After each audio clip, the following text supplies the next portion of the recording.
लेकिन राम जी लक्ष्मण जी के स्वभाव को तो जानते ही है। राम जी ने सोचा कहीं सच में बढ़िया अच्छा खासा माहौल बना हुआ है, विवाह का प्रसंग चल रहा है, पता चले इसके बाण निकल जाए तो अनहोनी हो जाए। राम जी ने सोचा कुछ करना पड़ेगा। क्या किया? राम जी ने जो सखियां गाली दे रही थी उनकी तरफ बस एक बार मुस्कुरा करके भगवान देख लिए, और जैसे ही एक बार मुस्कुरा करके देखे माया चल गई महाराज। क्या हुआ? जो सखियां दशरथ जी को गाली दे रही थी वो जनक जी को गरियाने लगी।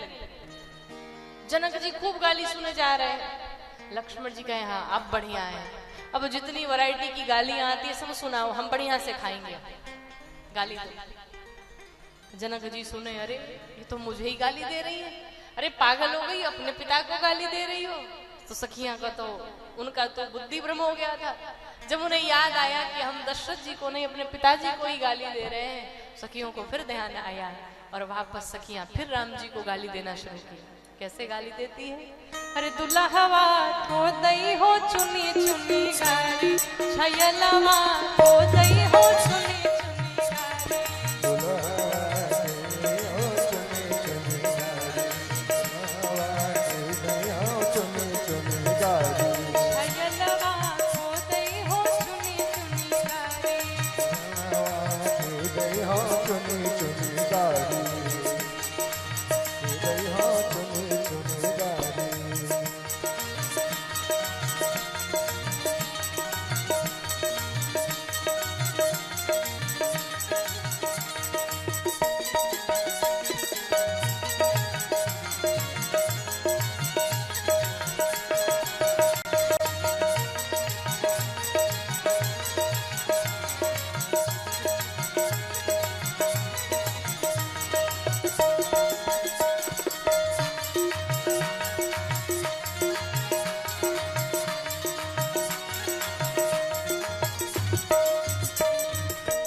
सुकुमारी राजकुमारी, अति सुकुमारी राजकुमारी, अति सुकुमारी राजकुमारी, अति सुकुमारी राजकुमारी, राजकुमारी राजकुमारी, राजकुमारी राजकुमारी, अति सुकुमारी राजकुमारी, अति सुकुमारी राजकुमारी, शांता बहिन तुम्हारी दुल्हवा को गई हो चुनी चुनी गारी, दुल्हवा चुली चुली गारी, दुल्हवा चुली चुली गारी।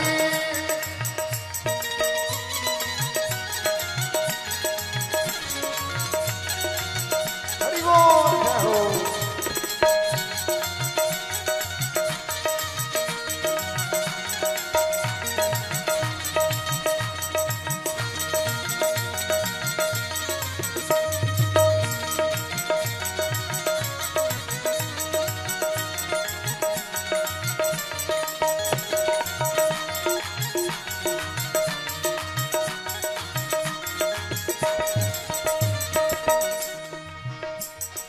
सखियों ने पूछा भाई बहन थी तो क्या हुआ, तो कहती क्या बताएं भाई राजकुमारी थी, विवाह भी राजकुमार से होना चाहिए था पर ऐसा नहीं हुआ, क्या हुआ, देना तो चाहिए राजकुंवर को, देना तो चाहिए राजकुंवर को, देना तो चाहिए राजकुंवर को, देना तो चाहिए राजकुंवर को, राजकुंवर राजकुंवर को, को, राजकुंवर को, देना तो चाहिए राजकुंवर को, देना तो चाहिए राजकुंवर को। और कई दिनों